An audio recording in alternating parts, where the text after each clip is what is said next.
শুনতে পেলাম পোস্তা গিয়ে তা তোমার নাকি মেয়ের বিয়ে, তা ওই গঙ্গারামকে পাত্র পেলে? জানতে চাও সে কেমন ছেলে? মন্দ নয় গো, সে পাত্র ভালো, রং যদিও বেজাই কালো, তার উপরে মুখের গঠন অনেকটা ঠিক প্যাঁচার মতন। বিদ্যে বুদ্ধি বলছি মশাই, ধন্যী ছেলের অধ্যবসায়।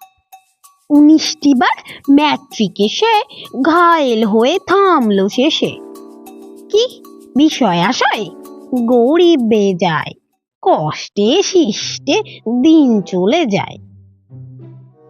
মানুষ তো নয় ভাইগুলো তার, একটা পাগল আর একটা গোয়ার, আরেকটি সে তৈরি ছেলে, জাল করে নোট গেছেন জেলে। কনিষ্ঠটি তবলা বাজায়, যাত্রা দলে 5 টাকা পায়। গঙ্গারাম তো কেবল ভোগে, পিলের জ্বর আর পাণ্ডু রোগে, কিন্তু তারা উচ্চ ঘর, কংসরাজের বংশধর। শ্যামলাহেরি বনগ্রামের, কি যেন হয় ওই গঙ্গারামের। যাও, এবার পাত্র পেলে, এমন কি আর মন্দ ছেলে?